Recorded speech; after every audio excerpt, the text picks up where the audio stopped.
والآن مع الشريط الثامن بعنوان زينب بنت جحش وجويرية بنت الحارث. إن الحمد لله نحمده ونستعينه ونستغفره ونعوذ بالله تعالى من شرور أنفسنا ومن سيئات أعمالنا. من يهده الله فلا مضل له ومن يضلل فلا هادي له، وأشهد أن لا إله إلا الله وحده لا شريك له، كل شيء هالك إلا وجهه، له الحكم وإليه ترجعون.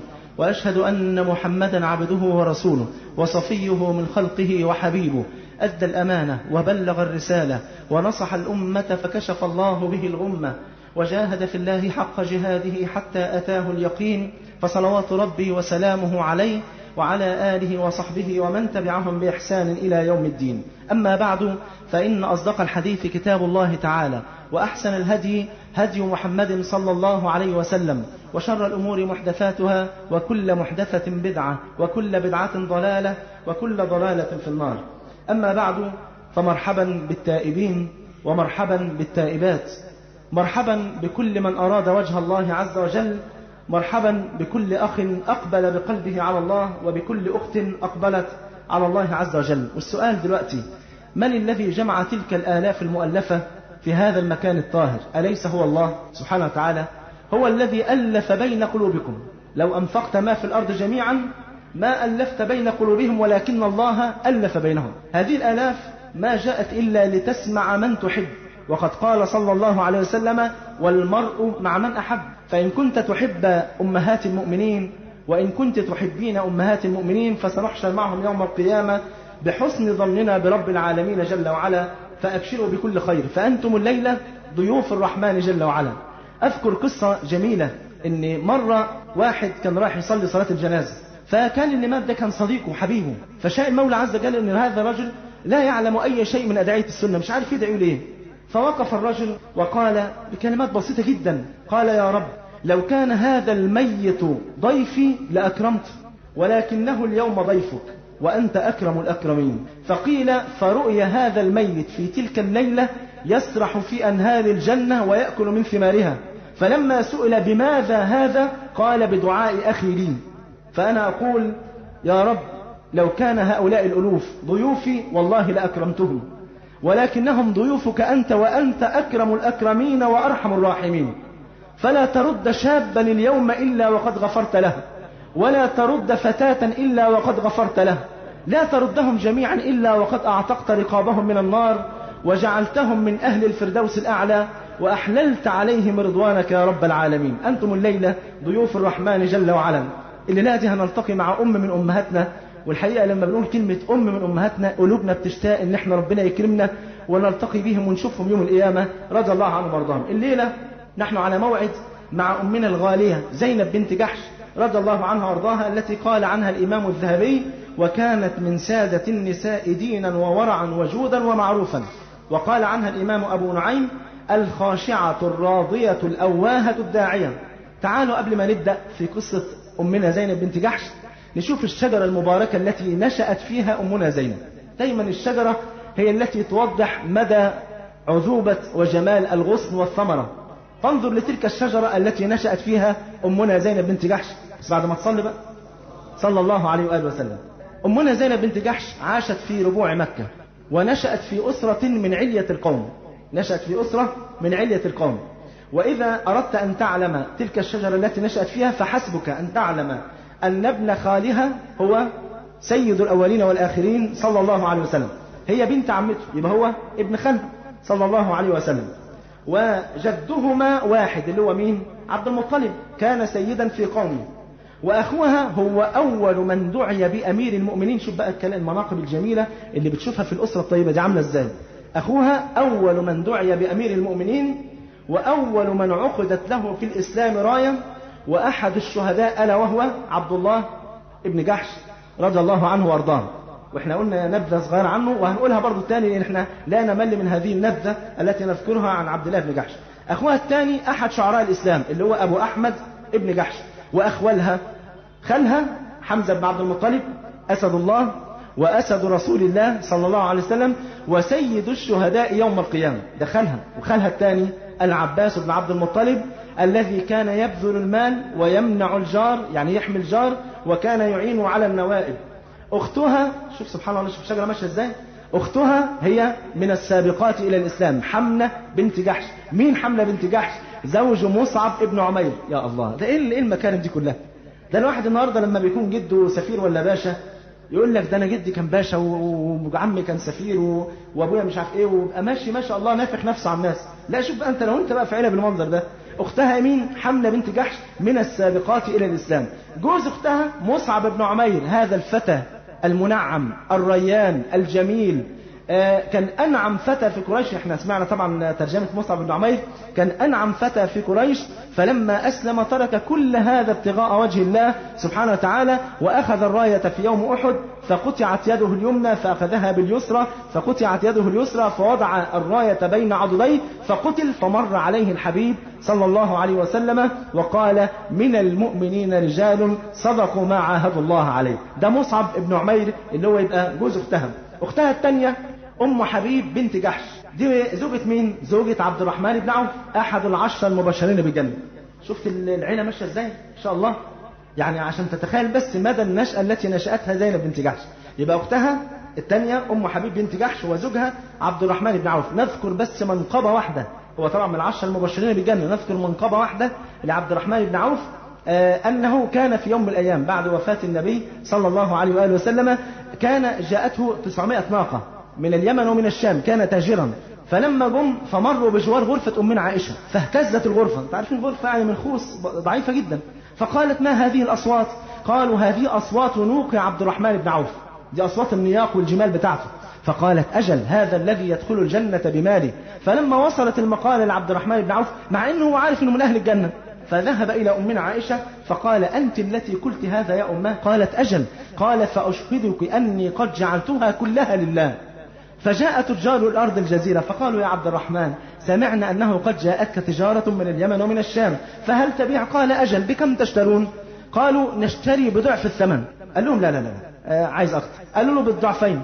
قال لهم: برضه عايز أكتر. قالوا له: ب5 أضعاف، ولا نعلم تاجرا في أرض الجزيرة يعطي أكثر من ذلك. قال لهم: لا والله وجدت. وجدت من يعطي أكثر من 5 أضعاف؟ قال لهم: أيوه. كم يعطيك؟ قال: 700 ضعف. وبعت؟ قال: وبعت. قالوا: لمن؟ قال: لله الذي يضاعف الصدقة إلى 700 ضعف سبحانه وتعالى. فواحد من التجار بقى ما عندوش يقين، فقال له: طب يا عبد الرحمن، كنت اديتهم يعني ايه 200 ناقة والباقي عشان عيالك والمستقبل، خد بالك، عشان العيل يطلع برضه يلاقي الشركة ويلاقي عربية متسوبيشي لانسر، يعني ايه، يعني برضه يظبط يعني يلاقي شباب، يعيش شبابه كده وحياته. فقال: ماذا أصنع؟ إن كنت أتصدق بالصدقة في أول اليوم فيخلف الله علي 10 أضعافها في آخر اليوم. هو ده اليقين في الله سبحانه وتعالى. يقين يا أخواني، ده حبيبك ما تصلى عليه، هو اللي أقسم. عارف يعني أقسم؟ أنت عارف لما أنا أقسم أو أنت تقسم يعني أهو، يعني ممكن تصدق أو ممكن ما تصدق، لكن ده حبيبك صلى الله عليه وسلم الذي لا ينطق عن الهوى، لما يقول 3 أقسم عليهن، 3 حاجات أنا اللي بأقسم. والحديث عند الترمذي بسند صحيح. أول حاجة: ما نقص مال عبد من صدقة، لا يمكن، مش هينقص أبدا.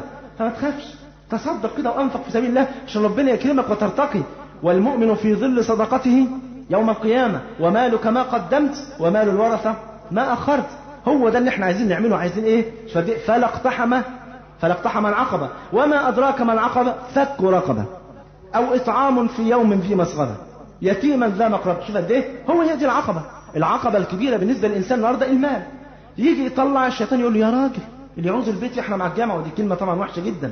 فيجي بدل ما يطلع 10 جنيه يقول لك كفاية جنيه، يجي يطلع الجنيه يقول لك طب نجمعها المرة الجاية ونحط 2 جنيه، والمرة الجاية ما يجيش. فسبحان الله، الشيطان ايه؟ يعيدكم الفقر ويأمركم بالفحشاء. ده عبد الرحمن بن عوف اللي هو جوز أخت زينب بنت جحش رضي الله عنها وارضاها. أمها مين؟ أمها أميمة بنت عبد المطلب. أميمة بنت عبد المطلب اللي هي عمة النبي صلى الله عليه وآله وسلم. بالله عليكم، شايفين الأسرة عاملة ازاي؟ وشايفين العائلة المباركة؟ هم دول بقى أصولنا وأجدادنا الذين نفتخر بهم. يعني احنا النهارده لما يقولوا لنا ايه أصولكم، نقول لهم أصلنا هو النبي وأصحابه. هم دول أجدادنا، هم دول ايه؟ أجدادنا. نحن لا نفتخر بأي قوم سوى هؤلاء. على رأي أحد المشايخ يقول لك: أصل كل مكان يحبوا يفتخروا ويرجعوا بين بالأصول. يقول لك عايزين نرجع لورا عشان نفتخر بايه؟ بالاصل بتاعنا. فمثلا وبتظهر الحكايه دي فين يا اخوانا؟ بالذات في مطوشه الكره. يجي الواد لعيب كوره كده، خد بالك، واد لعيب كده واخد الكوره، وتلاقي المذيع عمال يقول لك وخد الكوره ومشي ومش عارف ايه وحطها في جون. يا ولد والله فرعون يا ابني.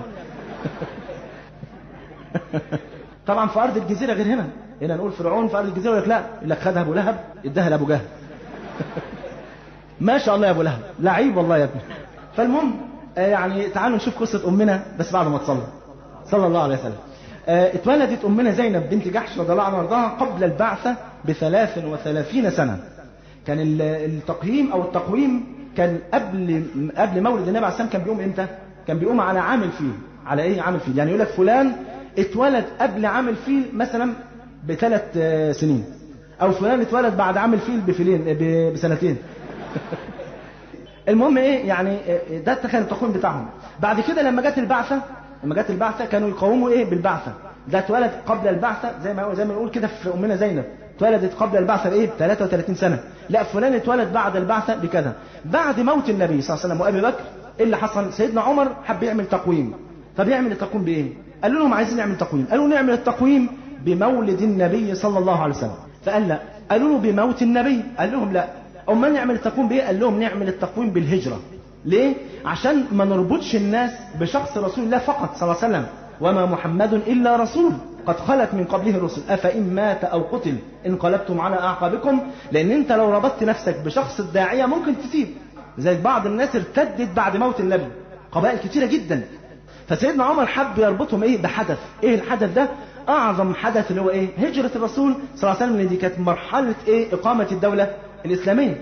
وما تستغربش كده، انت عارف احنا عندنا في مصر هنا لحد وقت قريب جدا ايام جدي وجدك ما كانش يعرفوا التقويم برضه. يعني مش بقول لك ايام النبي بس، لا ده حتى في ايامنا دي، ايام جدي وجدك وكده، كان مثلا يعني ايه في الارياف بالذات يعني فلان الفلاني ده لما كانوا يحبوا يعرفوا سنه كانوا يودوه الحكيم الصحه يسننه، يبص في وشه وعينيه واسنانه ومش عارف ايه، يقول لهم ده عنده مثلا في حدود 40، يقوم عاملين له بطاقه.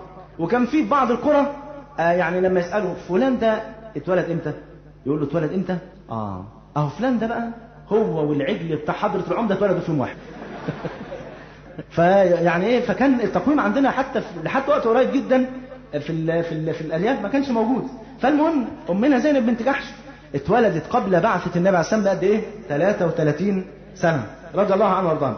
ونشأت طبعا في بيت حسب ونسب، كان اهلها قليل جدا واصحاب منصب وجاه. المهم بدأت بقى نسمات الاسلام ايه؟ تظهر في ارض الجزيره العربيه. فاسلم اصحاب القلوب الحيه واصحاب القلوب المريضه بعدوا عن ايه؟ عن الاسلام. كان عبد الله بن جحش اللي هو اخو امنا زينب، عبد الله بن جحش كان ساعتها كان يعرف النبي عليه السلام وتربطه علاقه جامده جدا بالنبي عليه السلام قبل البعث. وكان يرى من جميل الفعال والخصال والمآثر والأخلاق ما يعني يعجز عنه القلم. كان يعني يشوف أخلاق النبي عليه السلام، والنبي عليه السلام ماذا قال عنه الحق جل وعلا؟ وإنك لعلى خلق عظيم صلى الله عليه وآله وسلم.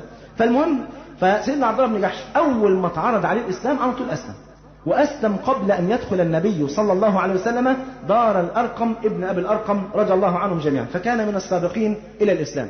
عبد الله بن جحش أسلم، يعمل إيه؟ يسكت؟ لا طبعا، على طول في ساعتها يرجع البيت فيعرض الإسلام على إخوانه وعلى أخواته. فأسلم إخوانه وأسلمت أخواته، كل البيت أسلموا. أنا بقول لك البيت لما يكون مليان كده يعني مودة ورابطة وعلاقة طيبة ورحمة موجودة في البيت، أول ما يجي الخير الكل إيه؟ كل يقع في إيه؟ في دائرة هذا الخير. فعبد الله بن جحش أول ما أسلم رجع إيه؟ فدعا إخوانه وأخواته كلهم إيه؟ أسلموا لله عز وجل. برضه إحنا بنقول لكل أخ ولكل أخت لما ربنا أكرمنا جميعا بنعمة الالتزام يعني كان ممكن الواجب علينا إن إحنا نجتهد على كل إيه؟ كل أصحابنا وحبايبنا وقرايبنا وجيراننا إن إحنا نجتهد بأي طريقة. والله أقسم بالله عز وجل الإنسان لن يعجز أن يجد طريقة لنجاح دعوته إذا أخلص لله عز وجل. أديك مثل بسيط، في أي مكان تقدر تدعو. مرة شيخ من المشايخ في بلاد الشام داخل المسجد مرة، هو إمام المسجد، فداخل المسجد مرة فلقى المسجد مهول، فبيقول لهم أمال فين الشباب وفين الأخوات؟ إيه ما فيش حد بيصلي خالص؟ قالوا له يا شيخنا ده الشباب والفتيات كلهم مشغولين في إيه؟ في صلاة الرقص وإيه واللهو. قال لهم صلاة الرقص دي بتاعت إيه؟ اللي هي صلاة الديسكو عزكم الله. فقالوا يعني إيه؟ قال لهم يعني إيه صلاة الرقص؟ قالوا له أماكن البنات بيقعدوا يرقصوا فيها ويغنوا مش عارف إيه، والرجالة حواليهم يقعدوا يتفرجوا عليهم. قال لا حول ولا قوة إلا بالله. واللي بيتفرجوا عليهم مسلمين؟ قالوا مسلمين. قال طب تعالوا نروح بقى إيه؟ ندعوهم إلى الله عز وجل. راح فين عم الشيخ؟ هتروح تدعوهم في صالة ديسكو؟ قال لهم مش مشكلة، ندعو في أي مكان. فمش هيرضوا يدخلوك، ده انت وانت داخل لو عسكري مسكك ياخد فيها لواء دي.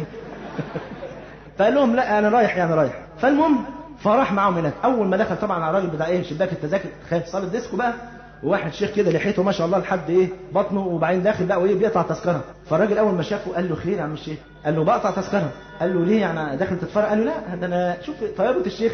قال له انا داخل ادعوهم الى الله. يعني انت هتخش تدعوهم الى الله واحنا نقفل الشباك بقى؟ يبقى احنا كده مش هنشتغل خالص بقى. ما انت تدعوهم، ده احنا شغالين على العالم التعبانه دي. فقال له لا طبعا ما تخش. قال له لا يا ابني والله لازم اخش. قال له ما انت كده هتخرب بيتي، انا النهارده مش هيبقى فيه ايراد. قال له بسيطه، ايرادك اليومي كام؟ قال له مثلا 1000 جنيه مثلا. قال له ادي 1000 جنيه واعتبر ان انت لميت ايراد اليوم وسيبني اخش ادعوهم. قال له طب تعالى بكره بقى مع اول ايه، مع اول العرض من بدايته عشان ايه تاخد الخير كله. قال له حاضر. جه في اليوم الثاني، دي قصه حقيقيه فعلا حكاها الشيخ علي الطنطاوي رحمه الله.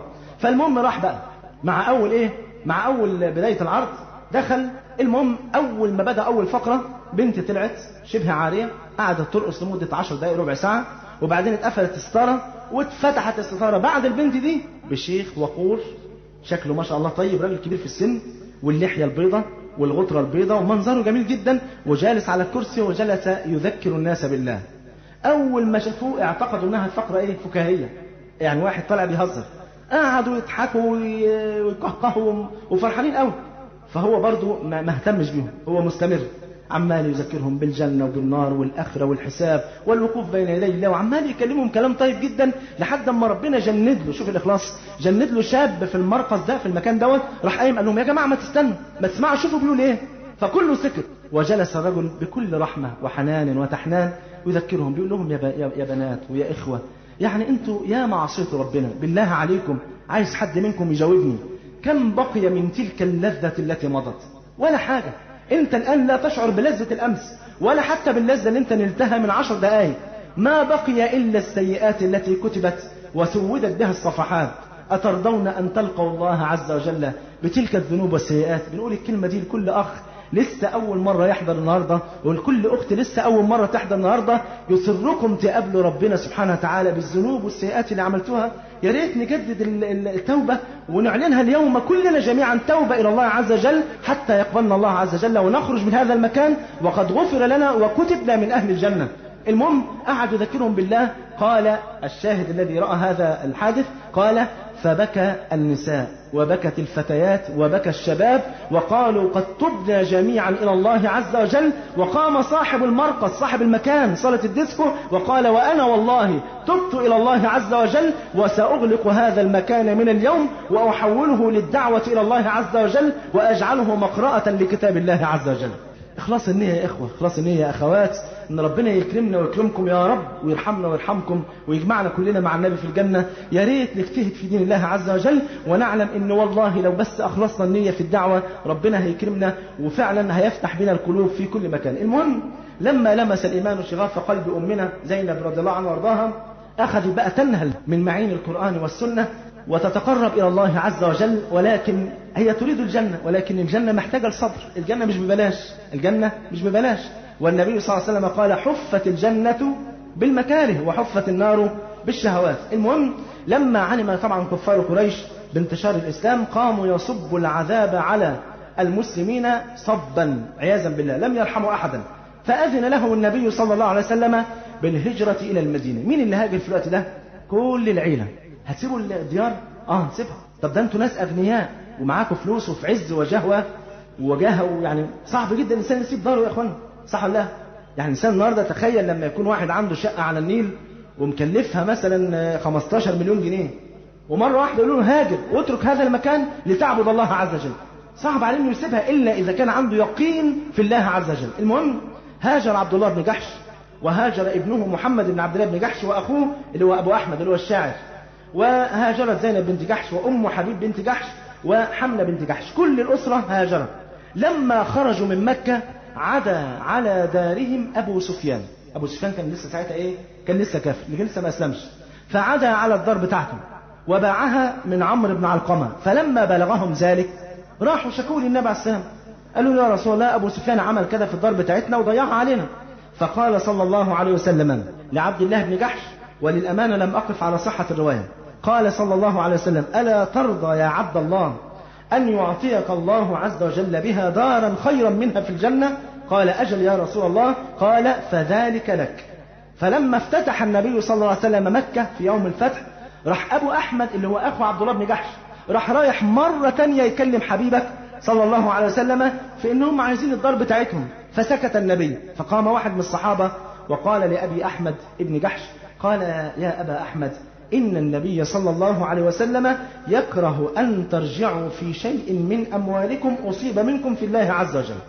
النبي عليه السلام ما يحبش إن أنتوا تحزنوا على أي حاجة فاتتكم. أنتوا الآن مسلمين وموحدين وصحبتم سيد الأولين والآخرين، ده كفاية عليكم، فما تحزنش على فوات الدار ولا الأموال، كل ده مش مشكلة. فأمسك أبو أحمد عن كلام رسول الله صلى الله عليه وسلم في أمر الدار. المهم كل ده عشان نعرف يا أخوانا إن الإسلام ما جالناش بسهولة، والله الإسلام غالي جدا والدين غالي، وزي ما قلت لك قبل كده والله ما حد بيعرف قدر النعمة إلا اللي بيستعملها. لو عندك عربية وراكنها ليل ونهار ما بتركبهاش، وسألتك إيه رأيك في العربية، تقول أنا أعرف، أنا عمري ما ركبتها، صح ولا لا؟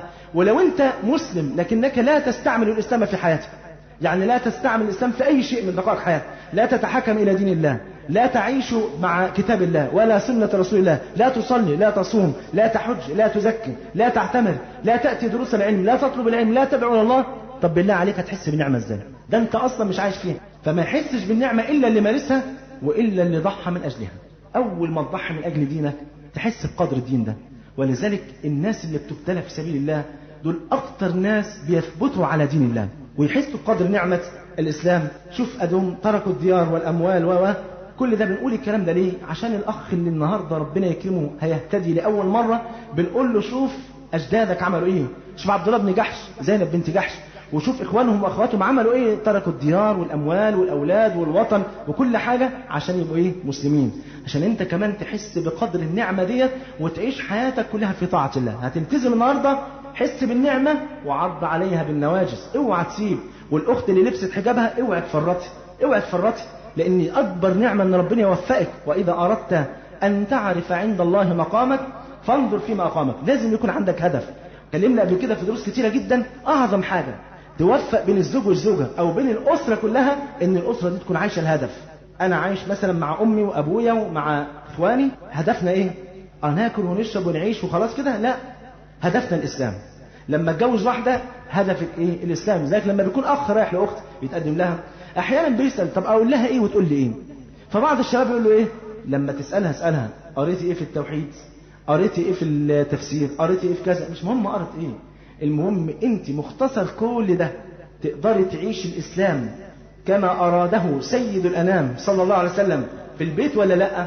تقدري نعيش الدين اللي احنا عايزين نعيشه ده ولا لأ؟ هو ده المسألة، مش مسألة قراية. فياما ناس قروا وحفظوا القرآن وختموا السنة وعملوا ورغم ذلك حياتهم صفر على الشمال، لا تساوي أي شيء. إنما النهاردة المحك والأساس اللي احنا عايزين نعيشه إن أنا يبقى عندي وعندك هدف. ومن سن سنة حسنة، الحديث في صحيح مسلم، ومن سن سنة حسنة في الإسلام فله أجرها وأجر من عمل بها إلى يوم القيامة. المهم عاشت أمنا زينب رضي الله عنها وأرضاها في رحاب الأنصار وقضت أجمل حياتها. وشوف بقى لما تعوز تعرف من هم الأنصار فيكفيك قول الحق جل وعلا حينما قال والذين تبوأوا الدار والإيمان من قبلهم يحبون من هاجر إليهم ولا يجدون في صدورهم حاجة مما أوتوا ويؤثرون على أنفسهم ولو كان بهم خصاصة ومن يوق شح نفسه فأولئك هم المفلحون. أمنا زينب احتلت مكانة عالية جدا بين النساء. ليه؟ كانت خيرة جدا، كانت بتحب الخير لكل الناس، كانت مفزع اليتامى والأرامل كما قالت أمنا عائشة رضي الله عنها. تخيلوا كانت تروح تعمل أي صنعة، الدباغة، التطريز، أي حاجة تعملهم وتجمع المال وكل اللي تجمعه تتصدق به على اليتامى والفقراء والأرامل. وكانت صوامة قوامة رضي الله عنها وارضاها. نيجي بقى لقصة زواجها من زيد بن حارثة رضي الله عنه وارضاه. قال جل وعلا، والحديث رواه البخاري، قال جل وعلا وما كان لمؤمن ولا مؤمنة إذا قضى الله ورسوله أمرا أن يكون لهم الخيرة من أمرهم. حبيبك صلى الله عليه وسلم طبعا قبل ما نذكر قصة جوازها بنقول زيد بن حارثة إيه اللي جابه مكة؟ كان خارج مع أمي إلى زيارة زي ما قلنا في ترجمة سيدنا زيد، بنختصر حتة صغيرة كده، كان رايح مع أمه في زيارة صلة رحم. المهم عدت عليهم قبيلة فأخذوا زيد وباعوه في سوق عقاد، فاشتراهم حكيم ابن حزام. فلما اشتراه أهداه لعمته خديجة بنت خويلد رضي الله عنها وارضاها. فلما تزوج النبي خديجة رضي الله عنها وارضاها فوجدت حب النبي صلى الله عليه وسلم لزيد بن حارثة فوهبته للنبي صلى الله عليه وآله وسلم. المهم فالنبي عليه السلام أعتق زيد بن حارثة ووهبه. لما جه بقى أبو زيد وعمه كانوا جايين يدوروا عليه، فهم بيدوروا على زيد بن حارثة عرفوا إن هو في مكة، فراحوا للنبي صلى الله عليه وسلم وقالوا له يا محمد، يعني كان الكلام ده قبل بعثة النبي عليه السلام، يا محمد أنتم أهل الحرم وأهل الكرم، أنتم الذين تطعمون الحاج وتفعلون كذا وكذا، يعني أنتم ناس أفاضل، فأريد أن تكرمني في ابني وقد جئت بالدية اللي أنت عايزه، جئت بالفداء، أنا جاي أفدي ابني المبلغ اللي أنت عايزه. فالنبي عليه السلام يعني مش بتاع دنيا، فقال أو غير ذلك؟ قال وما ذاك؟ قال أدعو لك زيدا أجيبه لك، فإن اختاركم فخذوه بلا مال، أنا مش عايز حاجة. فقال له لقد أنصفت صلى الله عليه وسلم. فدعا النبي زيد بن حارثة قال له يا زيد أتعرف هذين الرجلين؟ قال أجل، هذا أبي وهذا عمي. قال له يا زيد وأنا من قد علمت، فاختر أن تعيش مع أي واحد منهم. فقال أبو زيد يا زيد أتختار الرق والعبودية على الحرية؟ فقال زيد والله يا أبي لقد رأيت من هذا الرجل، يعني الحبيب صلى الله عليه وسلم، لقد رأيت من هذا الرجل شيئا يجعلني لا أتركه أبدا. فأول ما سمع حبيبك صلى الله عليه وسلم هذا الكلام أخذ بإيد زيد وطلع فين؟ في الحرم وأمام كفار قريش، قال يا قوم أشهدكم أن زيد من اليوم هو ابني يرثني وأرثه، ومن اليوم فاسمه زيد بن محمد صلى الله عليه وآله وسلم. طبعا كانت منقبة عظيمة جدا لزيد بن حارثة. المهم أراد الله عز وجل أن يبطل أمر التبني الذي كان سائدا في أرض الجزيرة وفي الجاهلية. ربنا عايز يبطل التبني، يعمل إيه؟ طب ما ممكن ربنا عز وجل يأتي بآية خلاص أبطلنا التبني، لكن عايز الآية حينما تعلق في أذهان المسلمين لابد أن يكون النبي صلى الله عليه وسلم قد طبق تلك الآية أمامهم. فيعمل إيه؟ زيد يتزوج من؟ زينب بنت جحش، وبعدها ربنا عز وجل يعلم مقدما ومسبقا ان الحياة مش هتستمر بين زيد بن حارثة وبين زينب بنت جحش، وانه هيطلقها عشان برضه يتزوجها من؟ حبيبه صلى الله عليه وسلم. يبقى كده ابطلنا التبني، لان هم كانوا في الجاهليه بيقولوا ايه؟ بيقولوا لا يجوز للرجل ان يتزوج طليقة ابنه من التبني. فالمهم فعرض على زينب بنت جحش ان يتزوجها زيد بن حارثة فابت، فقالت لا يا رسول الله، يعني أنا الحسيبة النسيبة الوضيئة القرشية الجميلة أتزوج مولا من الموالي؟ فهذا لا يكون. فنزل قول الله عز وجل وما كان لمؤمن ولا مؤمنة إذا قضى الله ورسوله أمرا أن يكون لهم إيه؟ الخيرة من أمرهم. على طول كانوا واقفين عند الحق، على طول رجعت فقالت له يا رسول الله أترضاه لي زوجا؟ قال أجل. قالت إذن فقد رضيت لنفسي بما رضيه لي رسول الله صلى الله عليه وآله وسلم. المهم ده درس كبير برضو عايزين نتعلمه لكل أخ ولكل أخت. كتير جدا بنتعرض في حياتنا لأمور تخالف هوانا. يعني مثلا تيجي هتتعين في وظيفة، الوظيفة دي بتملي عليك شيء معين لا يتناسب مع الدين، وانت بتقول أنا ما صدقت لقيت وظيفة، هتؤثر رضا الله عز وجل ولا هتفضل الوظيفة؟ انت مخير، يبقى تفضل ايه؟ رضا الله. من استطاع منكم أن يؤثر الله عز وجل في كل مقام ايه؟ فليفعل. طب هتجيلك النهاردة زواج، الأخت ربنا يحفظها ممكن يجي لها أخ متدين لكنه مش جميل، فهي نفسها بقى بشاب كده أمور وعينيه خضراء وشعره مسبسب لا، بنقول لها لا، تؤثري رضا الله عز وجل، وإن واحد ياخد بإيدك لمرضات الله أفضل من الشاب المسبسب ده. ولو كان طبعا الإنسان مطيع ومسبسب يبقى فبها ونعمة عين، نتمنى لها كل خير، لكن الأصل هو الدين، فاظفر بذات الدين تربت يداك، دي أهم حاجة. فإذا في كل أمر من أمور حياتنا بنقع في إيه؟ في مقارنة. أي أمر في حياتك ده هتلاقي كتير جدا، هتلاقي كل يوم تلاقي أمر يا ترى أطيع أمر الله ولا هوايا؟ والنبي صلى الله عليه وسلم قال لا يؤمن أحدكم حتى يكون هواه تبعا لما جئت به صلى الله عليه وسلم. المهم استمرت الحياة الزوجية بين زينب بنت جحش وبين زيد بن حارثة حوالي سنة، وبدأت تدب الخلافات ما بينهم. بدأت زينب بنت جحش برضو رضي الله عنها وارضاها كانت حاسة برضو ان هي ايه؟ برضو يعني ليها مكانة اجتماعية، فبدأت ايه؟ تتعالى بعض الشيء على زيد بن حارثة، وحصلت ما بينهم خلافات. تقول لي ايه ده؟ هو كان بيحصل خلافات بين الازواج في عهد رسول الله صلى الله عليه وسلم؟ اقول لك ايوه، ما هم بشر برضو، هم بشر وليسوا معصومين، يعني اصحاب النبي عليه الصلاه والسلام ما هماش معصومين، المعصوم هو النبي صلى الله عليه وسلم. أي واحد في الدنيا ممكن يخطئ، والصحابي ممكن يخطئ، لكن الفرق اللي بيننا وبين أصحاب النبي عليه السلام إن الواحد فيهم كان لما بيخطئ على طول يرجع، على طول يتوب في ساعتها ويرجع إلى الله سبحانه وتعالى. فكان بينهم يحصل ما بينهم أي نعم خلافات. وده يذكرني القصة، ما اعرفش قلت لكم قبل كده ولا لا، قصة واحد من التابعين يعني، كان مراته مورياه النجوم في عز الظهر، فالمهم كل يوم يشتكي منها، فيقول له طب يا اخي يعني طالما انت قرفان وتعبان منها كده طب ما تطلقها. فقال لهم انتوا ما تعرفوش القصه اللي انا فيها، ده انا والله بضحي عشان ما انا لو طلقتها واحد فيكم هيبتلى بيها وهيدعى عليا، فانا حابسها عندي عشان كده. فالمهم فضل معاها وبقى قيام ليل وصلاه وتهجد ودعاء واستغفار لحد ما ربنا اكرمه ومات. هو حد يجرب الوصفه دي؟ فالمهم فمات، فراح يدفنها بقى ومعاه زمايله وحبايبه وقرايبه كده. المهم بعد ما حطها في القبر وسوى عليها تراب القبر انتفض كالاسد ووقف على القبر وقال اشهد الله انها طالق طالق طالق. فواحد بيقول له يعني ايه اللي حصل؟ ما انت طول عمرك كنت متجوزها ساكت ما بتتكلمش خالص، اشمعنى دلوقتي يعني ايه اللي حصل؟ قال له ما انا خايف ربنا يجمع بيني وبينها في الجنه يبقى نكد الدنيا واخره. انا الحقها من دلوقتي. ربنا يحفظنا ويحفظكم يا رب. فالمهم فالخلافات يعني ايه شاعت بين زينب بنت جحش رضي الله عنها وارضاها وبين زيد بن حارثة. فكان زيد بن حارثة كل لما يروح لحبيبك ما تصلى عليه صلى الله عليه وسلم، كان كل لما يروح للنبي عليه السلام يقول له يا رسول الله دي بتفعل معايا كذا وكذا، فالنبي عليه السلام يقول له امسك عليك زوجك واتق الله.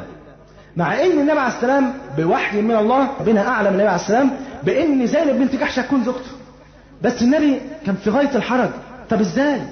فكان النبي عليه السلام يسكت. فلذلك كان ينزل قول الله عز وجل وإذ تقول للذي أنعم الله عليه وأنعمت عليه أمسك عليك زوجك واتق الله. ربنا بيقول ايه للنبي عليه السلام؟ وتخفي في نفسك ما الله مبديه وتخشى الناس، خايف الناس تقول عليك ان النبي عليه السلام اتجوز زوجة ابن من التبني، خايف من كده؟ لا، ده انت تنفذ امر اولى من كل هذا. وتخشى الناس والله احق ان تخشاه. تعرف الايه دي من اعظم دلائل النبوه، عارف ليه؟ لان مش معقول النبي عليه السلام يقول ايه ربنا بيلومه فيها، صح ولا لا؟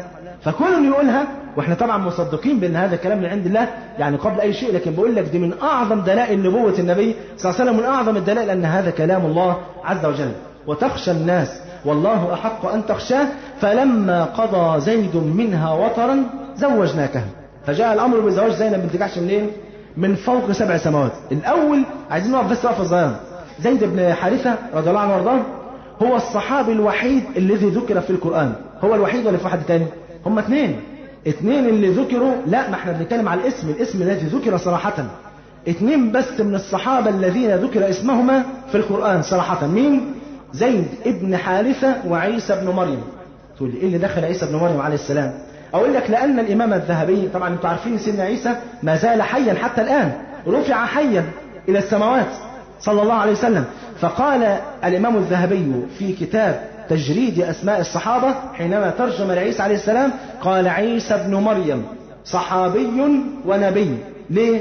قال لأنه رفع حيا ولقي النبي في رحلة الإسراء والمعراج، فاعتبر هو الصحابي الوحيد أو النبي الوحيد الذي جمع بين النبوة وبين الصحبة، وينزل في آخر الزمان كحاكم من حكام المسلمين. لذلك الصحابي الوحيد اللي انت لو ذكرت اسمه تاخد 30 حسنة، اللي هو ايه؟ زيد، لأنه اسمه جزء من آية. فلما قضى زيد كم حرف؟ 3 حروف، والحرف ب10 حسنات. فاسم زيد بقى بايه؟ ب30 حسنة. بس طبعا مش واحد يقول زيد يعني. طب ليه الكلام ده؟ عارف ليه؟ لأن الله عز وجل لما أنزل إبطال التبني في قوله عز وجل ما كان محمد أبا أحد من رجالكم ولكن رسول الله ادعوهم لآبائهم هو أقسط عند الله. فأبطل الله التبني فعاد زيد بن محمد إلى زيد بن حارثة. طبعا الموضوع ده حز في قلب مين؟ زيد بن حارثة زعل. حط نفسك مكانه لما يكون اسمك فلان ابن محمد صلى الله عليه وسلم وبعدين يسحبوا منك الاسم ده، تزعل ولا لا؟ فلما حزن الله عز وجل أراد أن يجبر كسر زيد فذكر اسمه في القرآن. فلما قضى زيد منها وطرا ايه؟ زوجناكها. المهم في فتح الباري عن علي بن الحسين بن علي رضي الله عنهم جميعا قال أعلم الله نبيه صلى الله عليه وسلم أن زينب ستكون من أزواجه قبل أن يتزوجها. فلما أتاه زيد يشكوها إليه قال له صلى الله عليه وسلم: أمسك عليك زوجك واتق الله. فقال جل وعلا: قد أخبرتك يا محمد أني مزوجك من زينب وتخفي في نفسك ما الله مبديه. طبعا بعض المستشرقين قالوا إيه شبهة بقى غريبة جدا حوالين الآية دي. إيه هي؟ اللي هي وتخفي في نفسك إيه ما الله مبديه. قالوا إيه المستشرقين؟ قالوا إن النبي عليه السلام كان بيحب زينب بنت جحش رضي الله عنها وارضاها، وكان عايز يتجوزها وده كان كاتمه في نفسه. طب بالله عليك ده كلام معقول؟ طب مين اللي مجوز زيد من زينب؟ مش هو النبي؟ ما هو اللي مجوزها له. طب ما لو كان عايزها ما كان جوزهاش، ما كانش جوزها له، صح ولا لا؟ وبعدين زينب بنت جحش هي غريبه عن النبي عليه السلام، دي بنت عمته، يعني طول عمره بيشوفها عارفها. فلو كان عايز يتجوزها ما كان يتجوزها من الاول؟ ولا لازم يجوزها لواحد تاني وبعدين تتطلق وهو يتجوزها؟ كلام منطقي يا اخوه، صح ولا لا؟ يبقى لو كان النبي عليه السلام عايزها كان يتجوزها من الاول. وربنا عز وجل يعلم ان هذه الزيجه لن تستمر ابدا، وانها ايه كده كده زيد هيطلق زينب رضي الله عنهما. ليه؟ علشان يتزوجها النبي صلى الله عليه وسلم ويبطل الله عز وجل عادة التبني. المهم فلما طلق زيد زينب رضي الله عنهما وانقضت عدتها تزوجها رسول الله صلى الله عليه وسلم. الحديث رواه مسلم ان النبي عليه السلام لما انقضت عدة زينب امر النبي زيد بن حارثة. خد بالك شوف بقى المكانة زيد قد ايه غالية عند النبي عليه السلام. زيد بن حارثة كان من اغلى الناس عند النبي عليه السلام، لدرجة انه امنا عائشة بتشهد لزيد بتقول ما ارسل رسول الله صلى الله عليه وسلم زيد بن حارثة في سرية الا امره عليهم، ولو بقي بعد النبي لاستخلفه النبي عليهم. ده مين اللي بيقول الكلام ده؟ عائشة رضي الله عنها وارضاها. ابوها مين؟ خليفة رسول الله صلى الله عليه وسلم. لكن شوف الانصاف اللي عندها، بتقول ايه؟ بتقول لو زيد كان عايش بعد وفاة النبي عليه السلام ما كانش استخلف ابويا انا، لا ده كان استخلف زيد رضي الله عنهم جميعا. فكان مكانة سيدنا زيد كان عجيبة عند الرسول صلى الله عليه وسلم، وذلك كان يسمى حب رسول الله، وابن أسامة ابن الحب، الحب ابن الحب، أي ابن حب رسول الله صلى الله عليه وآله وسلم. المهم فأمر النبي صلى الله عليه وسلم زيد بن حارثة أن يذهب إلى زينب بنت جحش، قال اذكرها علي، روح قول لها أن أنا عايز أتجوزها. فذهب زيد بن حارثة فوجد أمنا زينب تعجن عجينها، قال فعظمت في صدري أن أنظر إليها فأعطيتها ظهري وقلت لها يا زينب إن رسول الله صلى الله عليه وسلم أرسلني يذكرك، يعني عايز يتجوزك. قالت شوف اليقين في الله دي، قالت ما أنا بصانعة شيئا حتى أؤامر ربي، أستخير ربنا سبحانه وتعالى وشوف الخير فين. فأنزل الله عز وجل الأمر بزواجها من فوق 7 سماوات، وتزوجها النبي صلى الله عليه وسلم ودخل بها فألقي الستر، وكان هناك رجال يتحدثون في بيت النبي عليه الصلاة والسلام. النبي عليه الصلاة والسلام عايز يتجوز، عايز يدخل على أمنا زينب، والناس قاعدين مش عايزين يقوموا، وحبيبك صلى الله عليه وسلم كان كالعذراء في خدرها، كان عنده حياء شديد جدا مش قادر يقول لهم قوموا. فيعمل ايه؟ فكان يذهب ويرجع إلى أن أخبره أنس بن مالك أن الرجال قد خرجوا، فدخل النبي صلى الله عليه وسلم وأرخي الستر بينه وبين أنس بن مالك. وقال أنس ووعظ القوم بقول الله عز وجل يا أيها الذين آمنوا لا تدخلوا بيوت النبي إلا أن يؤذن لكم إلى طعام غير ناظرين إناه، ولكن إذا دعيتم فادخلوا، فإذا طعمتم كلتوا خلاص فانتشروا ولا مستأنسين لحديث، إن ذلكم كان يؤذي النبي فيستحيي منكم والله لا يستحيي من الحق، وإذا سألتموهن متاعا فاسألوهن من وراء حجاب ذلكم أطهر لقلوبكم وقلوبهن. والحديث رواه مسلم. فكان من بركات أمنا زينب ومن فضائلها نزول آية الحجاب بسببها وفي صبيحة بناء النبي صلى الله عليه وسلم عليها. كانت أمنا زينب بقى رضي الله عنها وارضاها كانت كما عند البخاري تجلس بقى مع أزواج النبي عليه السلام، وكانت تتفاخر عليهم تقول إيه؟ زوجكن أهاليكن، أما أنا فلقد زوجني الله عز وجل من فوق 7 سماوات. والله العظيم منقبة عظيمة جدا، الواحد مش عارف بيقولها ازاي. تخيل لما واحدة ربنا عز وجل هو الذي أمر بزواجها من فوق 7 سماوات. بنقول للأخت المسلمة النهاردة لو عايز ربنا يعلي قدرك من فوق 7 سماوات، اللي مش محجبة تلبس حجابها النهاردة. بنقول عايزين نخليه النهاردة ليلة التوبة، عايزين نتوب إلى الله عز وجل، عايزين ربنا يعلي قدرنا سبحانه وتعالى. والله يمكن تكون آخر ليلة في حياتنا، حد عارف؟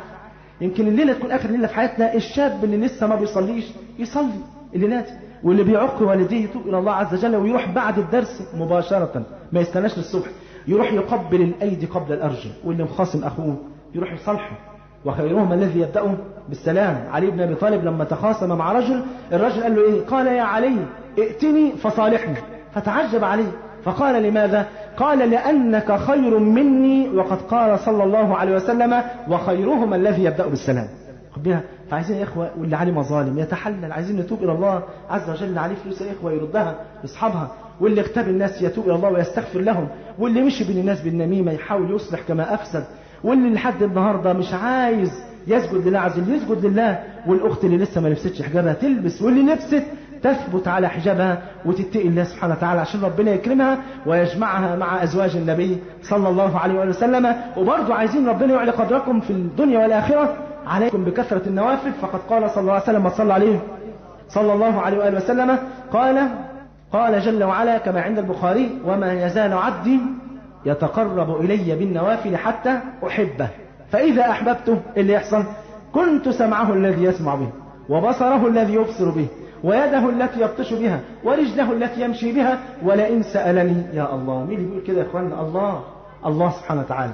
ولئن سألني لأعطينه بالتوكيدين، مش قد ايه؟ ولئن استعاذني لأعيذنه، وما ترددت عن شيء أنا فاعله ترددي عن قد نفس عبد المؤمن. ليه يا رب؟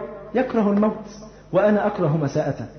بتعصي ربنا وما بتتوبش ليه؟ ما بقولكش ما تعصاش، ما فيش حد النهاردة معصوم، هتعصي غصب عنك هتعصي، لكن ما تتعمدش انك تعصي ربنا. ولو وقعت في المعصية غصب عنك الحق وتوب إلى الله عز وجل، عسى أن يجبر الله عز وجل كسرك وأن يتقبل توبتك. قل يا عبادي الذين أسرفوا على أنفسهم لا تقنطوا من رحمة الله إن الله يغفر الذنوب جميعا. بيننا الآن من اللي قاعدين معنا الآن سواء في المسجد أو في الشارع، ربنا يبارك فيهم جميعا ويجمعنا جميعا في الجنة. منا الآن من يستعظم ذنوبه يقول لك يعني أنا النهاردة ممكن أتوب وربنا يغفر لي كل اللي أنا عملته. والله مش يغفر بس، بل ويبدل حسنات. إلا من تاب وآمن وعمل عملا صالحا فأولئك يبدل الله سيئاتهم حسنات. يا أخوانا يا ريت نحسن الظن بالله سبحانه وتعالى ونقبل على الله عز وجل. عسى الله عز وجل أن يتقبلنا في تلك الليلة المباركة. ولو ربنا حبك يا رب حبنا يا رب. لو ربنا حبك كما قال صلى الله عليه وسلم في الحديث الذي رواه مسلم: إن الله إذا أحب عبدا نادى يا جبريل إني أحب فلانا. والله اسمك هيتذكر من فوق 7 سماوات. ده النهاردة لو اسمك اتذكر في التلفزيون ده أنت ممكن تموت من الفرح. فربك عز وجل ينادي على جبريل أمير الملائكة: إني أحب فلانا، ويسميك باسمه فأحبه، فيحبك جبريل الذي رآه النبي صلى الله عليه وسلم مرتين له 600 جناح، قلب قرى قوم لوط كلها بجناح واحد. أهو جبريل ده يحبك عليه السلام. وجبريل من باب قول القائل: حبيب حبيبي حبيبي، وعدو حبيبي عدو. فطالما ربنا عز وجل بيحب فلان يبقى لازم الملائكة كلهم يحبوه. فينادي على ملائكة السماوات السبع: يا ملائكة الرحمن إن الله يحب فلانا فأحبوه، فتحبك ملائكة الرحمن، ثم يوضع لك القبول في الأرض. المهم كانت منزلة أمنا زينب رضي الله عنها وارضاها، كانت منزلتها عند رسول الله صلى الله عليه وسلم عظيمة جدا. لذلك كما في الصحيحين كانت أمنا عائشة تقول عن زينب؟ كانت تقول: وهي التي كانت تساميني من أزواج النبي صلى الله عليه وسلم. كانت زينب بقى نفسها تدل على النبي صلى الله عليه وسلم وعلى أزواج النبي عليه السلام ب3 حاجات. كانت تقول: يا رسول الله إني لأدل عليك، يعني بدل عليك وبدل عليك ب3 حاجات ما من نسائك امرأة تدل بهن. إيه هم ال3 حاجات؟ قالت: إن جدي وجدك واحد، اللي هو مين؟ عبد المطلب سيد قريش. والحاجة الثانية: وإن الله زوجني منك من فوق 7 سماوات. والحاجة الثالثة: وإن السفير كان جبريل عليه السلام. السفير الذي بلغها بالزواج جبريل عليه السلام، من خلال آية: فلما قضى زيد منها وطرا زوجناكها. في يوم من الأيام طبعا كان زينب بنت جحش زي ما قلنا في ترجمة أمنا عائشة، كان دايما النبي عليه السلام يخش عند كل زوجة من زوجاته ال9 يخش يسلم على دي ويسلم على دي، لحد ما يجي عند اللي الدور عليها الليلة دي، وكان يبات عندها. لكن كان بيتأخر شوية صغيرين عند مين؟ زينب بنت جحش. ليه؟ كانت ذكية قوي، كانت تحضر للنبي عليه السلام العسل اللي هو بيحبه، ودي نصيحة للأخت تحضر لزوجها الحاجة اللي هو إيه؟ اللي هو بيحبها. فالمهم كانت تحضر له إيه؟ العسل. فالنبي عليه السلام يخش يسلم عليها تقول له يا رسول الله العسل.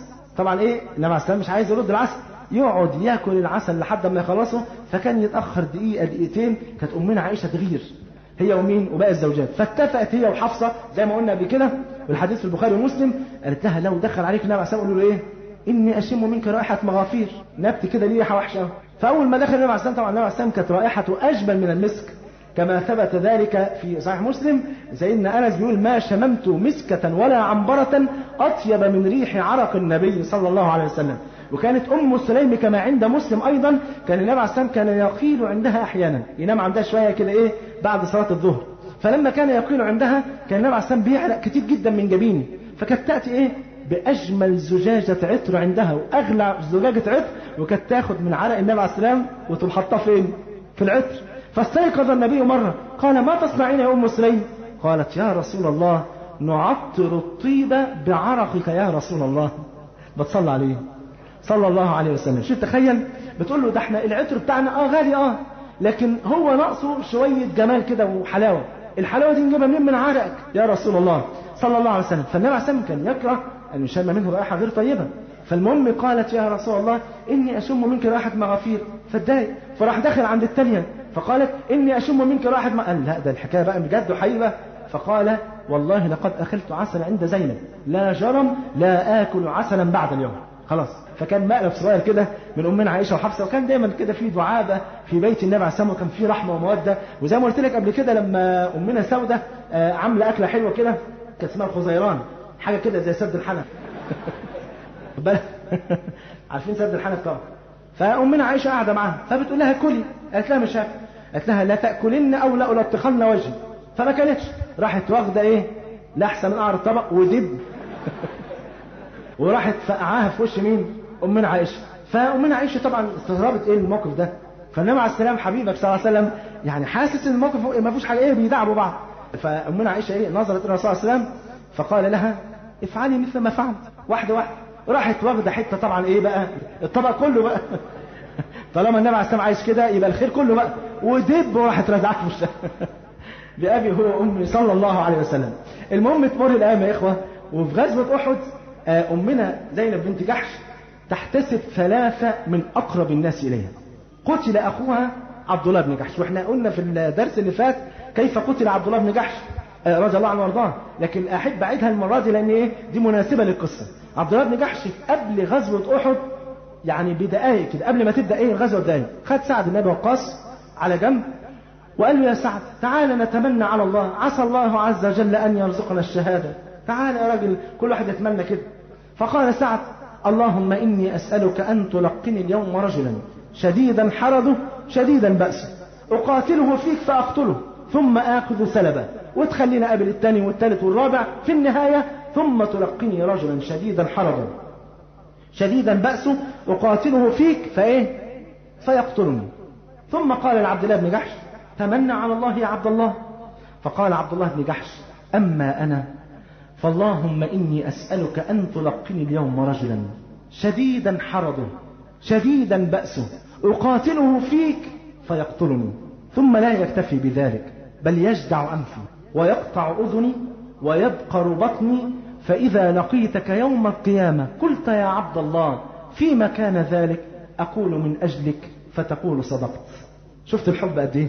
ده واحد مش عايز يموت شهيد، ده واحد عايز يتقطع حتت عشان خاطر حبيبه سبحانه وتعالى. بعد انتهاء الغزوة مر سعد بن أبي وقاص فوجد عبد الله بن جحش بنفس الصفات اللي طلبها، وجده قد قتل وقد جدع أنفه وقطعت أذنه وبقر بطنه، فقال صدق الله فصدقه الله. فأخو زينب بنت جحش قتل في غزوة أحد. ومين تاني قتل؟ خالها حمزة أسد الله وأسد رسول الله صلى الله عليه وسلم. ومين تاني قتل؟ زوج أختها حملة بنت جحش اللي هو مين؟ مصعب بن عمير. يا الله 3 دولت يقتلوا في يوم أحد. أيوة يقتلوا في يوم أحد. طب عملت إيه زينب بنت جحش؟ احتسبتهم جميعا عند الله عز وجل. سبحان الله، ده درس لكل أخت النهاردة مات ولدها مات أبوها، ماتت أمها، مات زوجها، مات أغلى الناس عندها، ولكل أخ مات قريب وحبيب له.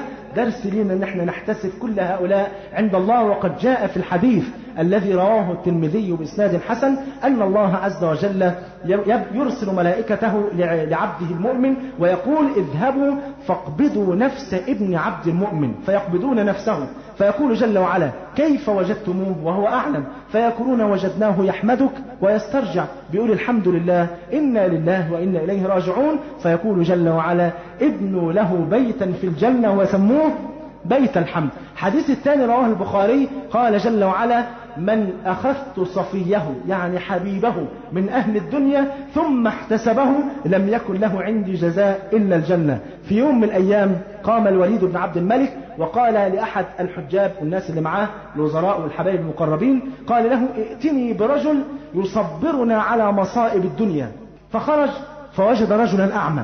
خد بالك من القصة دي مهمة أوي بس بعد ما تصلي صلى الله عليه وسلم.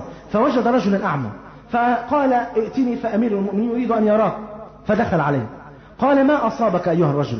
عايزين نعرف إيه المصايب اللي حصلت لك عشان نتصبر على مآسي الدنيا. قال أما أنا يا أمير المؤمنين فوالله إني أحمد الله عز وجل فلست بشاك بل راض عن قضاء ربي. قال وما قصتك؟ قال كنت من أغنى الناس ومن أجمل الناس وكان عندي 3 زوجات وكان عندي من الأولاد والبنات ما لا يعلمه إلا الله وكان عندي من المال والإبل والبقر والغنم ما يملأ بين جبلين. وفي يوم من الأيام خرجت لأطلب بعيرا ند مني، بعير هرب فرحت أجيبه. قال فلما خرجت جاء السيل فحمل الأحجار وأطاح بكل ما أملك فدمر البيوت والزرع والأغنام والأبقار والإبل، موت كل حاجة وقضى على أزواجه وعلى أولاده. فلما قضى على أزواجي وأولادي قال فرجعت فوجدت ذلك فحمدت الله عز وجل فوجدت بعيرا واحدا حيا فأردت أن أدركه فرفصني في عيني فأعمى بصري ووالله ما ازددت إلا حمدا لله.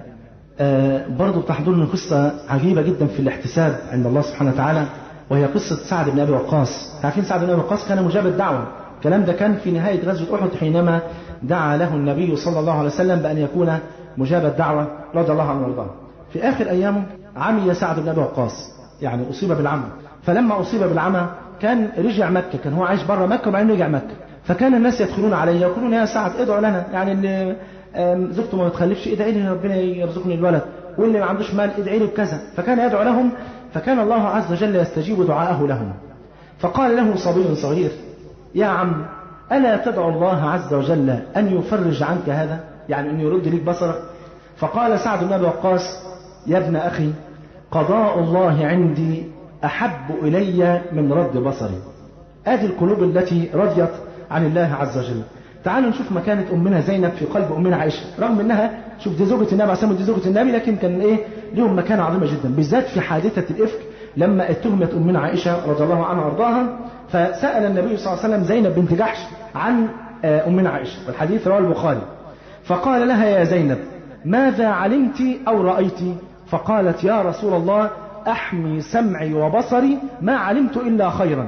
فقالت أمنا عائشة وهي التي كانت تساميني من أزواج النبي فعصمها الله عز وجل بالورع. تعالوا نشوف صفحة سريعة كده من زهد أمنا زينب. أمنا زينب كانت فعلا لا تريد أي شيء من الدنيا، الدنيا دي لا تشغلها بأي حال من الأحوال. كانت أحد الصحابيات اللي هي بارزة بنت رافع بتقول إيه؟ جاء عطاء عمر إلى أزواج النبي عليه السلام بعد موت النبي عليه السلام، فكان كل واحدة نصيبها قد إيه؟ 100,000 درهم. فكانوا يعملوا إيه؟ كانوا يتصدقوا. فكانت أمنا زينب بنت جحش أول ما وصل لها المبلغ قالت رحم الله عمر لقد كانت أخواتي أولى مني بذلك، يعني أنا مش عايزة أشغل نفسي بالكلام ده. فحطت توب كبير كده على الفلوس وبدأت تكبش من تحت التوب وتعطي الجارية خذي هذا لفلان من الأيتام، وده لفلانة المساكين، وده لفلانة أرملة، وده لفلانة، حتى فني المال كله. فقالت لها الجارية يا أم المؤمنين ألا أقيت لنا شيئا؟ قالت لها لك ما تحت الثوب، دوري شوفي تحت إيه. فوجدت 85 درهم من قد إيه؟ من 100,000 درهم. فعمر بن الخطاب علم ذلك قال هذه امرأة أراد الله عز وجل بها خيرا. فراح بعت لها 1000 درهم تانيين. قال لها طيب طالما أنت عملت كده في الفلوس دي كلها احتفظ بقى ليك أنت بال1000 درهم. ففعلت بال1000 درهم مثل ما فعلت في باقي المال، وقالت اللهم لا يدركني عطاء عمر بعد عامي هذا، فماتت في هذا العام. شفت قد ايه قلوب يا اخوانا كانت مخلصة لله عز وجل. بنعلم اخواتنا وبنعلم اخواننا الانفاق في سبيل الله. ما عندكم ينفد وما عند الله باق. قدم لاخراك، اغرس في هذه الدنيا حتى تجني هناك الثمر كله، وحتى تجد نفسك في جنة الرحمن مع سيد الأنام صلى الله عليه وآله وسلم. حبيبك صلى الله عليه وسلم قبل ما يموت قال كلمة جميلة جدا والصحابات ما فهموهاش، والحديث رواه مسلم. قال أسرع كنا لحاقا بي أطول كنا يدا. بيقول لمين؟ لأزواجه. بيقول لهم أول واحدة فيكم هتموت بعديا هي أطول واحدة يدا. فكانوا يجتمعوا عند أمنا عائشة في البيت عندها، وكانوا كل واحدة يلا كل واحدة يرفع دراعها، فيرفعوا دراعهم كده. طبعا أطول واحدة مين؟ سودة بنت زمعة رضي الله عنها وارضاها، لأن هي كانت أطول واحدة فيهم. فظنوا إن سودة هي أول واحدة هتموت بعد إيه؟ بعد النبي عليه الصلاة والسلام. فكانت أول واحدة تموت بعد حبيبك صلى الله عليه وسلم هي زينب بنت جحش. فعلموا أن طول اليد هو طول النفقة في سبيل الله عز وجل. تمر الأيام، وفي سنة 20 هجرية حست أم المؤمنين زينب رضي الله عنها وارضاها بقرب اللقاء مع الله عز وجل، وكانت فعلا تحب لقاء الله، وكان الله عز وجل يحب لقاءها لأنها زوجة النبي عليه السلام، زوجته في الدنيا وفي الجنة. فقالت حين حضرتها الوفاة إني قد أعددت كفني، ولعل عمر بن الخطاب يعني سيبعث إلي بكفن، فإذا أرسل كفنا آخر فتصدقوا به على الفقراء.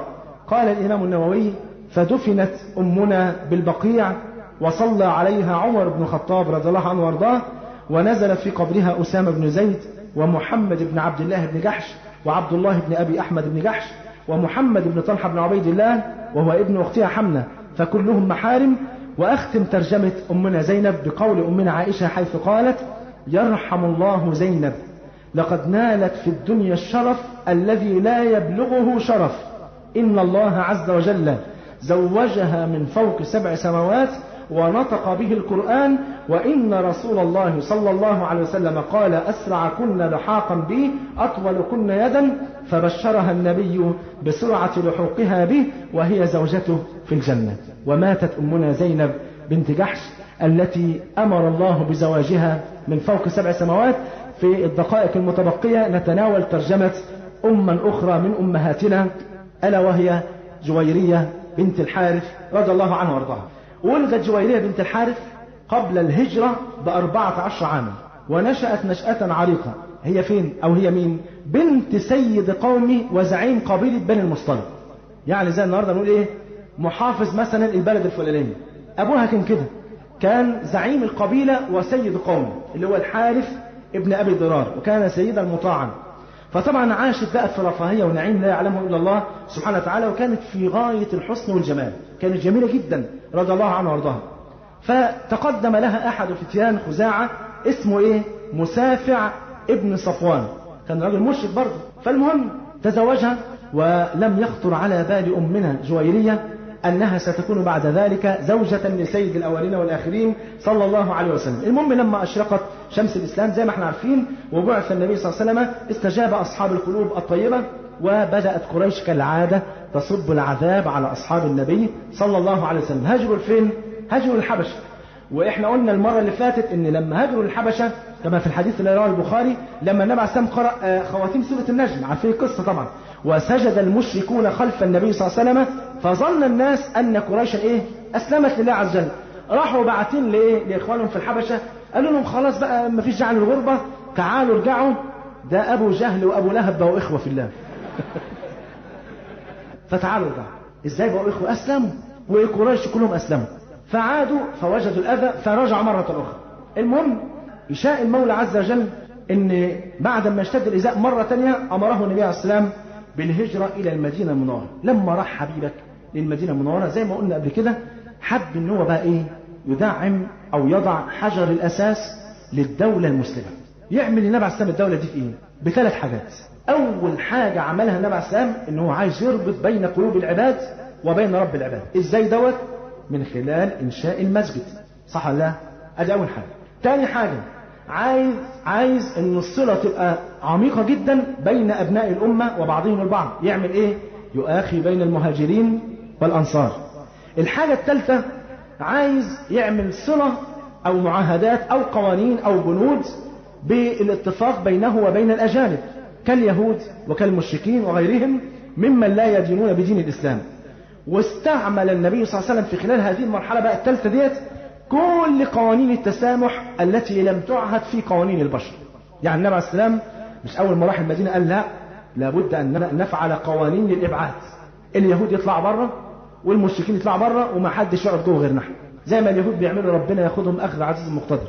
النبي عليه السلام ما عملش كده، بالعكس رضي بوجودهم، لكم دينكم ولي دين، أنا أدعو وانتم استمعوا، إن أسلمتم فبها ونعمة عين، وإن لم تسلموا تدفعوا الجزية، ونتفق مع بعض أي جيش أو أي عدو يجي عايز يغزو المدينة المنورة فإحنا نتفق مع بعض إن إحنا إيه ندافع عن المدينة المنورة، واللي عايز يقعد في المدينة يقعد ولكن يحفظ حرمة المدينة، واللي عايز يخرج يخرج. أظن مسائل بسيطة جدا. وكانت الانتصارات التي يعني أكرم الله عز وجل بها المؤمنين مع سيد المرسلين صلى الله عليه وسلم كانت عظيمة جدا ومسمعة في الآفاق. كل الدنيا سمعت عن انتصارات النبي عليه السلام وأصحابه رضي الله عنهم وارضاهم. يعملوا إيه؟ فمنهم من كان يأتي ويسلم ومنهم من إيه؟ من عاند. كان من بين من عاندوا قبيلة بني المصطلق. فقالوا الله ده محمد صلى الله عليه وسلم عمال بقى إيه يضرب في القبائل يمين وشمال، وده يا إما يسلم يا إما يدفع الجزية، وباين علينا الدور إيه قرب مننا. طب نعمل إيه؟ لا إحنا نجمع القبائل ونروح ونغزو محمدا ونقتله هو وأصحابه عشان نحل المشكلة دي. فعملوا إيه؟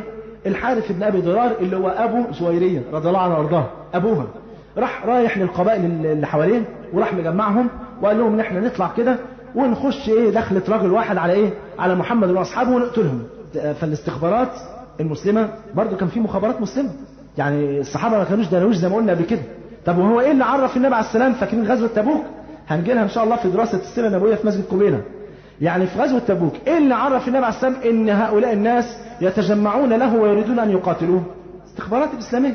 يعني الصحابة كانوا عارفين كل حاجة. إيه اللي عرف النبي عليه السلام إن النجاشي اللي قاعد في الحبشة، النبي عليه السلام قاعد فين؟ في مكة. إيه اللي عرفه إن دوت رجل حاكم عادل لا يظلم عنده أحد؟ كل حاجة النبي عليه السلام قاعد في دين وصلاة وعبادة وتهجد لله سبحانه وتعالى وتعليم لأصحابه ومراعاة لزوجاته وكذا وكذا، وفي نفس الوقت عارف الكون ده كله إيه اللي بيحصل فيه صلى الله عليه وسلم. فالمهم قام الحارث بن أبي ضرار وراح مجمع إيه القبائل وقال لهم إيه إحنا إيه نخش على مين؟ على محمد صلى الله عليه وسلم. الكلام ده كان في إمتى؟ كان في شهر شعبان سنة 6 من الهجرة على أصح الأقوال. المهم فالنبي عليه السلام حب يتأكد فراح باعت بريدة ابن الحصيب الأسلمي. فلما تحقق من الخبر وجاء للنبي عليه السلام لا ده فعلا هم إيه بيجهزوا الجيش عشان إيه يغزو المدينة. يعمل إيه حبيبك صلى الله عليه وسلم؟ راح مجهز الجيش وقال إيه نغزوهم قبل أن يغزونا. ودي أحسن حاجة إيه يعني الهجوم خير من إيه خير وسيلة من الدفاع.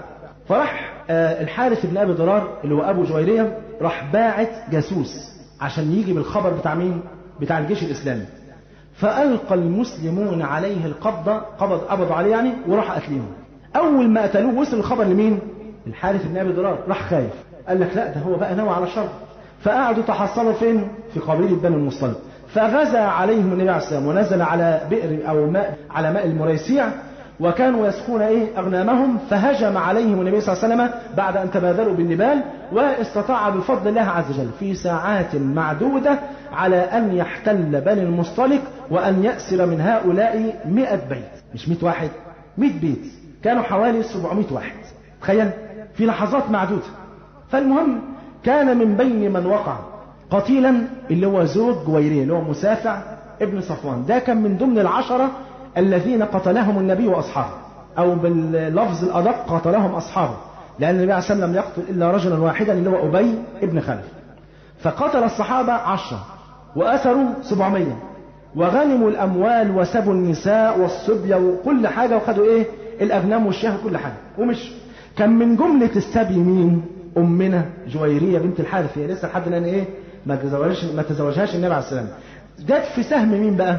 تعرفين لما في الغزوات ديت كان مثلا ايه غنموا اموال وابل واغنام ونساء، يوم رئيس اركان الحرب او مش عارف ايه يوم موزع حسب حاجه الجنود.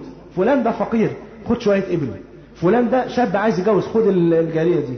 فالمهم ايه فكان من ضمن كانت امنا جويرية بنت الحارث كانت في سهم مين؟ كانت في سهم ثابت ابن قيس او ابن عم له. والراجح انها كانت في سهم ايه ثابت بن قيس. فالمهم كتبته يعني ايه؟ يعني قالت له طب اتفق معاك، شوف انت عايز مني ايه وانا اقسط لك الفلوس ديت لحد ما ايه ابقى حرة. فذهبت الى النبي صلى الله عليه وسلم. امنا عائشة بتحكي قصة جميلة قوي، بتقول فلما رأيتها كرهتها. ليه؟ لقيتها زي القمر. فعرفت ان النبي عليه السلام لما هيشوفها سيرى منها ما رأيته. اذا كنت انا امرأة وشايفاها زي القمر، امال الحبيب صلى الله عليه وسلم لما يشوفها يلاقي ايه؟ فالمهم ايه؟ ذهبت الى النبي صلى الله عليه وسلم اللي هي جويرية. اول ما دخلت على النبي عليه السلام قالت له يا رسول الله، فشهدت له بالرسالة. وده معناها كما قال بعض اهل السير ان هي اسلمت قبل ان تدخل على النبي صلى الله عليه وسلم. فقالت له يا رسول الله إنني بنت حارث بن أبي ضرار سيد قومي، وقد أصابني من البلاء ما لا يخفى عليك، أنت شفت اللي أنا فيه، فوقعت في سهم ثابت بن قيس فكاتبته على نفسي، فجئتك أستعينك على كتابتي. أنا جيت عشان إيه؟ تعني على أن أنا أدفع فلوس عشان إيه؟ أبقى حرة. فقال لها صلى الله عليه وسلم هل لك في خير من ذلك؟ أنت عايزة فلوس عشان تبقى حرة، هل لك في خير من ذلك؟ قالت ما هو؟ قال أن أقضي كتابتك وأن أتزوجك. إيه رأيك؟ يعني أدفع لثابت المبلغ اللي هو عايزه واتجوزك أنا وتبقى زوجة رسول الله صلى الله عليه وآله وسلم. طبعا فرحة جديدة جدا، واحدة تبقى زوجة رسول الله عليه السلام مرة واحدة. شوف سبحان الله، منح من عند الله، من أسيرة لإيه؟ لزوجة لسيد الأولين والآخرين. ومن المحن تأتي المنح يا شباب والله. فالمهم فقالت نعم يا رسول الله قد فعلت. المهم خرج الخبر إلى مين؟ أصحاب رسول الله صلى الله عليه وسلم. وأصحاب الرسول صلى الله عليه وسلم فقراء جدا. تعرفين ان كان واحد فيهم مثلا التعيين اليوم ليه في الغزوة كان ايه؟ تمرأة زي ما انتم عارفين. كل واحد فيهم بقى معاه ايه؟ إبل وغنم ومش عارف ايه، وكمان أسرة وسبايا. والأسرة والسبايا دول بفلوس برضه، يعني لما يجي واحد يفديهم ما هيدفع فلوس. فطبعا كل الصحابة بقى غني. أول ما سمعوا إن النبي صلى الله عليه وسلم اتجوز بنت زعيم القبيلة، وزعيم القبيلة حصل فين؟ ادها فكيك أول وبصيع أول وبصيع تاني. جري. أول ما عرف بدخول النبي عليه السلام راح هرب وساب القبيلة كلها، وبنته هي اللي وقفت. فأول ما سمعوا إن النبي عليه السلام اتجوز جويرية قالوا سبحان الله، يكون رسول الله صلى الله عليه وسلم قد تزوج جويرية بنت الحارث، وأصهار رسول الله نسيب وحبيب وقرايب الزوجة في أيدينا أسرى؟ والله لا يكون. فأطلق كل واحد الأسرى الذين بين يديه. كل واحد راح ايه معاه ايه؟ رجل ومراته واولاده ومش عارف ايه وشويه غنم وابل، يلا انتوا احرار لوجه الله تكرمة لرسول الله صلى الله عليه وسلم. فشاء المولى عز وجل ان يعتق بتزويج النبي عليه السلام من هذه المرأة الجليلة جويرية بنت الحارث. اعتق الله عز وجل 100 اهل بيت. 100 اهل بيت مش 100 واحد، سبب تزويج النبي عليه السلام من جويرية بنت الحارث. فلما رأوا هذه الاخلاقيات الاسلامية العجيبة قالوا وقد اسلمنا جميعا لله عز وجل.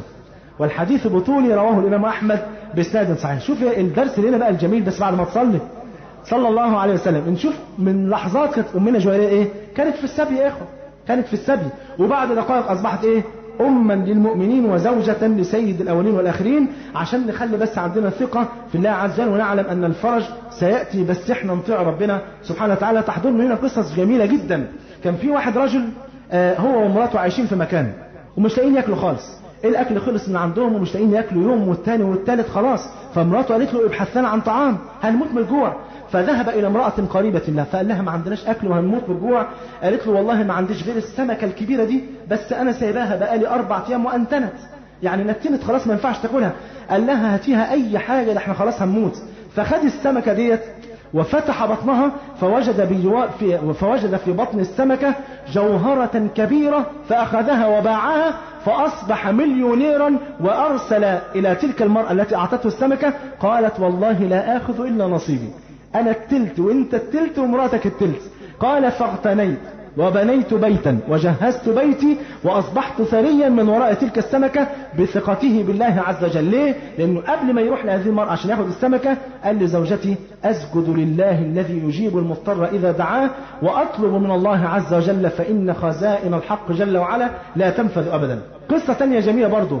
واحد راجل كان عنده أرض في الصحراء وكل الأراضي اللي حواليه أجدبت، والأرض بتاعته أجدبت، مش لاقي مية لا يشرب ولا يأكل ولا يغتسل ولا يسقي الأرض.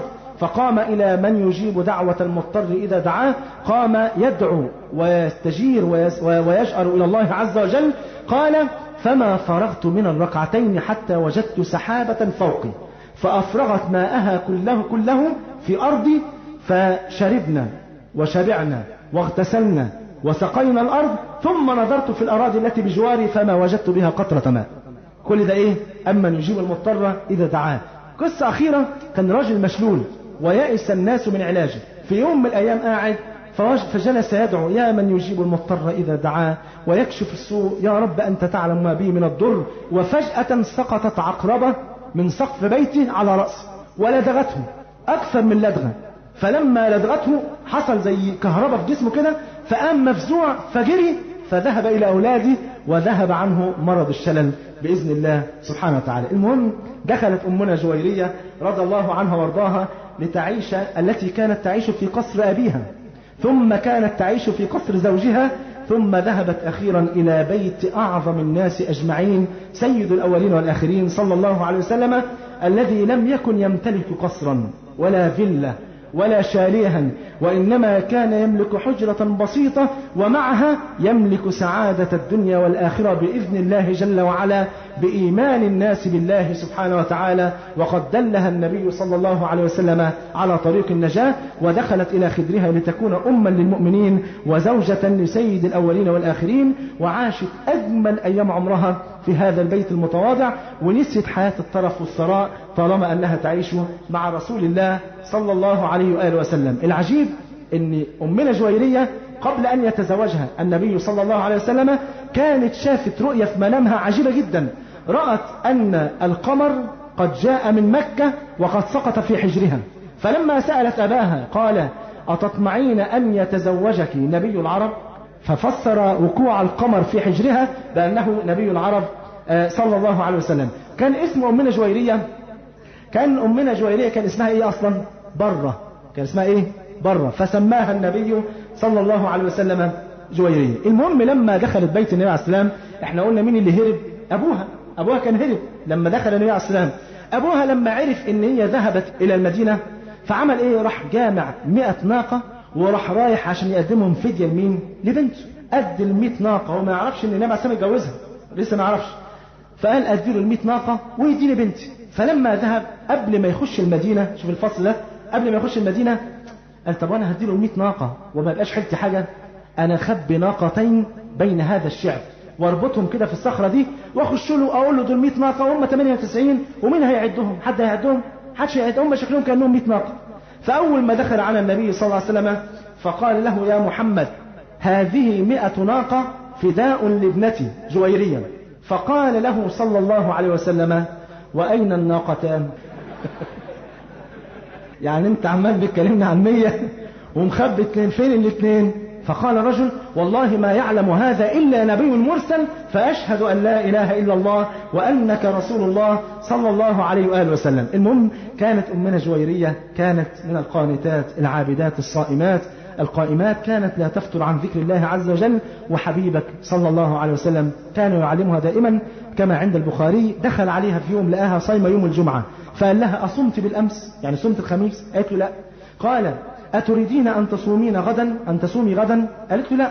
قال: فأفطري. ليه؟ عشان ما نصومش يوم الجمعة لوحده. في يوم من الأيام برضو كما عند مسلم، النبي عليه السلام معدي على أمنا جويرية فلقاها الصبح عمالة بتذكر ربنا سبحانه وتعالى، فذهب وتأخر كده شوية كم ساعة ورجع لقاها قاعدة. قال: أما زلت على تلك الحالة التي تركتك عليها؟ قالت: أجل يا رسول الله. قال لها: والله لقد قلت بعدك 4 كلمات 3 مرات، يعني كل كلمة قلتها 3 مرات، والله لو وزنت بما قلتهن لوزنتهن. قلت: سبحان الله عدد خلقي، سبحان الله زينة عرشي، سبحان الله رضا نفسي، سبحان الله مداد كلماتي. فده أسوتك وقدوتك، كان بيعلم زوجته، فياريت كل أخ برضه يجلس ويعلم زوجته عشان بيوتنا يعني ينتشر فيها الخير والصلاح. فالمهم وجاءت اللحظات السعيدة التي عاشتها أمنا جويرية وانتهت سريعا، فقد مات النبي صلى الله عليه وسلم ليفترق الأحباب. مات رسول الله صلى الله عليه وسلم الذي كان لها زوجا وحبيبا ورسولا ومعلما، ففقدت كل ذلك في لحظة، فحزنت عليه، ولكنها احتسبته عند الله عز وجل لتفوز بأجر الصابرات، لتنال أجرها يوم القيامة بغير حساب. وعاشت في ظل الخلافة الإسلامية، وكان كل الخلفاء يعلمون قدرها، وعاشت راضية مرضية، قضت شطر حياتها في أفياء عدل خلفاء النبي صلى الله عليه وسلم ومع أزواج النبي الطاهرات، وكانت تلقن الناس العلم كما كان يفعل أزواج النبي صلى الله عليه وسلم. وامتدت حياتها إلى خلافة معاوية بن أبي سفيان، وقد بلغت 70 سنة، وفي سنة 50 من الهجرة النبوية الشريفة حست أمنا جويرية بقرب لقاء الله، وأحست بالمرض يدب في جسمها. وفي شهر ربيع الأول من سنة 50 توفيت أمنا أم المؤمنين جويرية، وشيع جثمانها إلى البقيع لترقد هناك إلى جوار أمهات المؤمنين وبنات الحبيب صلى الله عليه وسلم. فصلى عليها مروان بن الحكم، وكان في هذا الوقت والي أو أمير المدينة المنورة. بالله عليكم، حبنا أمهاتنا ولا لا؟ يا ترى حبهم فعلا بقى في قلوبنا؟ سبحانك اللهم وبحمدك، أشهد أن لا إله إلا أنت، أستغفرك وأتوب إليك. وصلى الله على نبينا محمد وعلى آله وصحبه وسلم، والسلام عليكم ورحمة الله وبركاته. أحبتنا، نرجو مواصلة الاستماع على الشريط التالي من هذه السلسلة. لا إله إلا الله، لا إله إلا الله، لا إله إلا الله، ما لنا رب سواه.